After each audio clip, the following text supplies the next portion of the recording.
My name's Tim Smith. I live near Eagle Grove, Iowa. I've been farming all my life on the family farm, and in 2011 I became involved with an NRCS program called the Mississippi River Basin Initiative. And one of the practices that I incorporate on my farm with that program is that I installed a woodchip bioreactor. And briefly, a woodchip bioreactor is a structure that allows tile water to flow through it. It's filled with wood chips that serve as a carbon source for bacteria that will denitrify the water before it enters the stream. And I guess that appealed to me because once I realized that indeed nitrates were leaving my farm through my tile water, that I could have a positive impact on water quality to those downstream.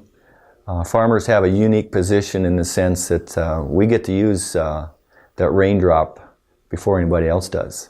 And as it goes through our fields, waters our crops, but then, at least in my part of the country, excess water is drained off the fields into streams or other tile systems. And the bioreactor just serves as a tool to help improve that water quality.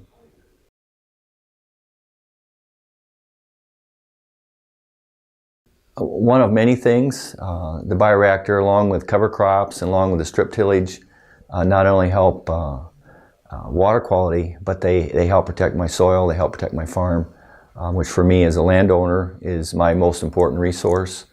And I don't like to see water leave my farm that maybe has excessive nitrates, and I don't like to see soil leave my farm because it doesn't come back. And once it's gone, it's gone.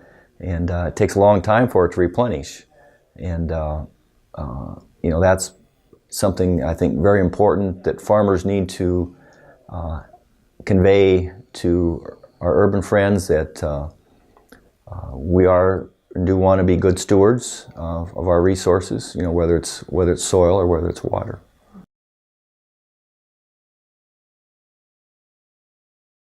I think so at this time. I know with the Iowa Nutrient Reduction Strategy, bioreactors are something that they're trying to focus some attention on.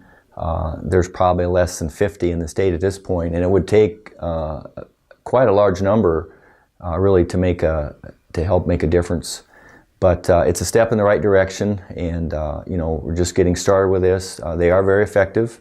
It's been demonstrated that they'll reduce up to 50%, maybe more 50% of the nitrates that are in our tile waters leaving the farm. The bioreactors, they don't take up much room. You can put them along a fence. They don't even have to be next to a stream. They can just be in a tile system.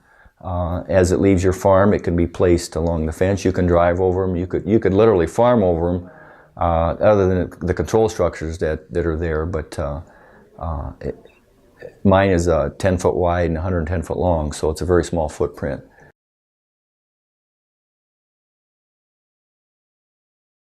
If a farmer wanted to, and I have a neighbor that actually installed this system on his farm. It's called a controlled drainage.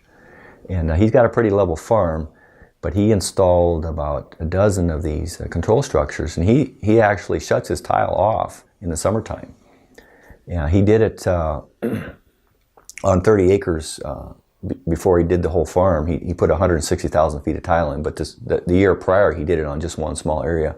He had a 25 bushel per acre yield increase in his corn because he shut the tile water flow off. But the water quality benefit is, if your tile water is not leaving the farm, it's also not taking nitrates from the farm. So that was actually cost shared with NRCS. But even with a bioreactor, in theory, I could go out and stop my tile flow if I wanted during the summer months and retain that water in the field. So that'd be a side benefit of that. But